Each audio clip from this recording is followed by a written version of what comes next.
Hello, Steve White, TrekBoy89 for SteveArts89. Well, I just did a rather long video talking about the latest announcement for Season 3 of Star Trek Discovery, and sometimes when you make a video, it's sort of a train of thought, and then you sort of realise I could have said that a lot better and made that a lot shorter, so it's just easier to redo the video rather than try and edit something down, because I don't edit my videos really.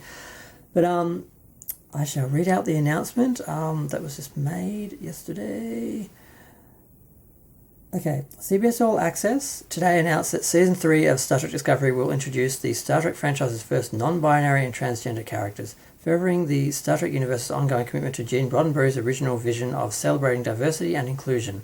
Now, I noticed Jesse Gender pointed out there was something about name-dropping Gene Roddenberry's name like it was a bad thing. Well, he kind of created it. I don't quite know what that was about. I have to ask her about that. Star Trek Universe's first non-binary character is Adira, played by Blue Del Barrio. I want to say Burrito. That's going to be a problem long term. Adira is highly intelligent with a confidence and self-assurance well beyond their years. Hopefully they won't be a Mary Sue. I don't know what you call a non-binary Mary Sue, because the name is kind of defined by the feminine name, isn't it? They will find a new home on the USS Discovery and form an unexpected bond with Lieutenant Commander Paul Stamets, Anthony Rapp, and Dr. Hugh Culber Wilson Cruz. Now, I thought, isn't that a bit cliche? Why are they friends with the gay people? Why wouldn't they be friends with straight people? I'm wondering if there's going to be some cliche things here. The first transgender character is Gray, portrayed by Ian Alexander. Gray is empathetic, warm, and eager to fulfill his lifelong dream of being a trill host, but he will have to adapt when his life takes an unexpected turn. So, I watched Jesse Gender's video because I realise I'm probably fairly ignorant when it comes to transgender and non-binary people and their issues, because I'm a gay man and I just identify as a man. I don't consider that because I'm gay that I'm a woman, or that I have to be feminine, or that I am. And if I am, it doesn't matter. I usually just use terms interchangeably. I refer to myself as male or female, depending on, the situation. She's pissed. Maybe a man, doesn't matter. She's a bitch. Maybe a man, doesn't matter. Same thing with other people. I've always referred to girls as guys, like she's one of the guys. I've never thought of it as an issue. I don't think referring to a male as a female is degrading. I don't think referring to a female as a male is elevating them. I don't sort of draw those distinctions. So I've never thought it was an issue. So I've never looked into it, but then I realised that it is an issue for some people, and I don't know, it's very complicated. I don't see the issue. I mean, if you don't identify as male or female, I don't see why you'd have a problem with people seeing you as either, because unless you have no personality, you're going to have elements of your personality. You're going to have masculine or feminine elements, and people will identify them and respond to them. And I don't think that's a bad thing, unless, for example, you're transitioning to male and they have an issue with that, so they continue to refer to you as a female, which is insulting on some level if they're doing it deliberately. I can see issues like that. So there's a whole lot of dramas and that around this issue now, and it's some people get really political about it. Other people just don't care. So I'm trying not to care. But my main concern about this with the show is that they are going to, will these characters be organic? Will they be a part of the crew, a part of the story, or will they just be there for woke points, just, for virtue signaling, hey, look at me, I'm trans, and really drawing attention to themselves and the issue, because it would not be an issue in the any century past this one. It would not be an issue.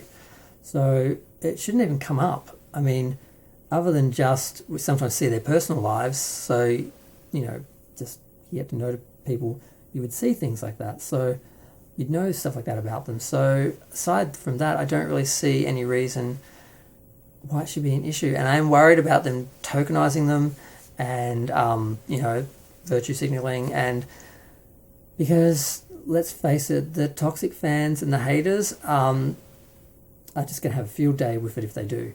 Now, if they create these really good characters that really are part of the story and part of the crew and organic, then they won't have anything to say. They will have to make shit up, basically. But I'm really afraid with Star Trek Discovery's track record, they had some gay characters, they made a big deal about it, they virtue signaled all over the place, and then when they started to lose viewers because there were some people who don't like gay people, then they buried their gay. And then when they got even more criticism for burying the gay, they resurrected the gay very clumsily. It was very forced. It was not part of the story. It was not planned that way. And it just really played out really bad and just was really awful. So I hope they don't make the same kind of mistake. Now, they have consulted somebody from GLAAD, and I wrote down their name and I couldn't find it because I can't read my own writing.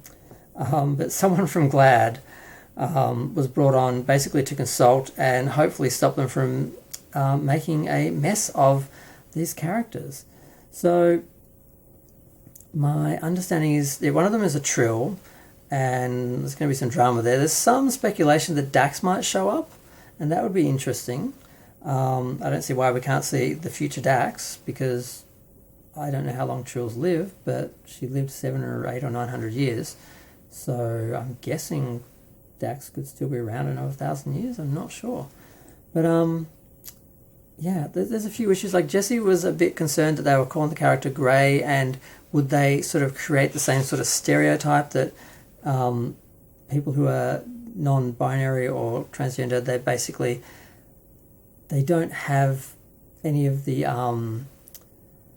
colour of like a sexually like defined person, like a male or a female. Like they have to be like this neutral sort of grey, dull sort of in between sort of stereotype. Like the characters on Next Gen, what were they called? I wrote them down. I still cannot write my own writing. What is wrong with me?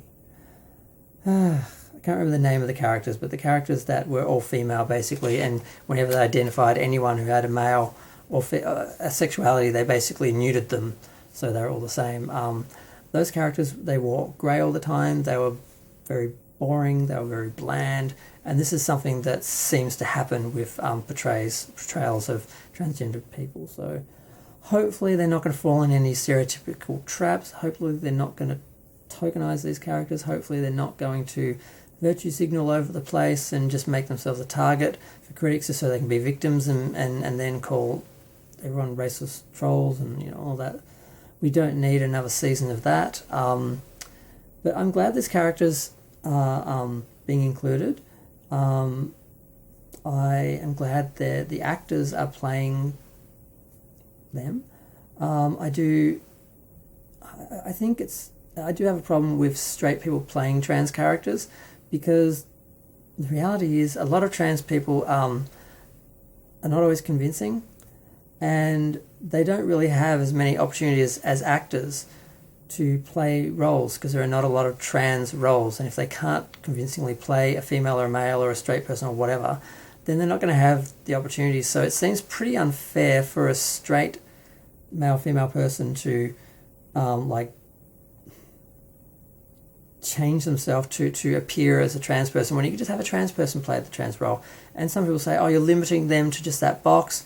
Well, they may not be able to convincingly do anything more than that, and that's just the truth. I mean, and people don't like to hear that, because some people transition and they're flawless and you would never know. Other people, I knew someone who worked in a makeup counter, I won't say where, and they used to make fun of the trans people coming in because they were obvious, and a lot of them were just trying to work out being a girl and their makeup and all that, and they weren't very nice about it. And I mean, I had my own experiences where I was androgynous for a year or two, and I had long hair. I wore unisex clothes, or sometimes female clothes if I liked the material or whatever. I was a bit of a goth as well, so I had the long hair and I always wore black and nail polish and stuff. And I had people get quite confused with me. I had people refer to me as a female, and I don't know if they were confused or if they assumed that that's what I wanted, and that's what I thought how I want to be addressed.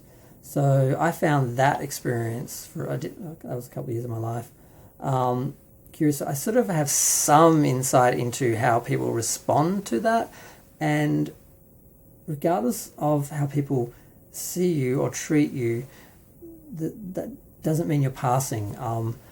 and I wouldn't want any of these people, if they want to be an actor, they should have the opportunities, but it's kind of difficult. It's like if you're a very large actor, there's some characters you can't play because they're thin, and vice versa. I could never play Superman because I'm a thin, short guy. I could never build the bulk. I could never play He-Man. I accept that. And there are some limitations. Now, it should be noted that Ian is it Ian? One of them is part Asian, and that is like the first time a part Asian trans or non-binary character has ever appeared on TV, and I'm now getting confused about who's who because I haven't taken good enough notes.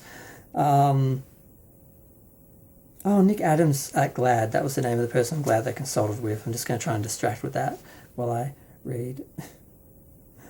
But yeah, I'm glad they're doing it.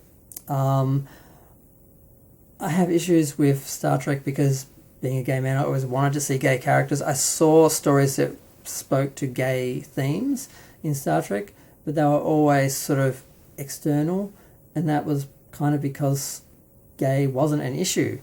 But by that same remark, all you have to do is establish a character was gay for a second just to acknowledge that they exist, because there was this really offensive idea for a while that homosexuality was one of the problems or illnesses that was cured by the 21st century. There were a lot of homophobic, toxic fans who believed that there were no gays in the future because they fixed that problem.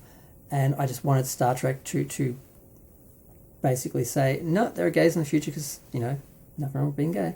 But they never really did it. There was talk of making a character, I think maybe Sulu, gay in the original series, because I think George was trying to suggest it, and Gene was like, I think they were at a pool having a talk, and Gene was like, that's too much of an ask. That's too much of an ask of the network and the audience in the 60s to do that, and they were already pushing a few things at that time. And in the 80s, they tried to do that with Next Gen, or maybe it was into the 90s.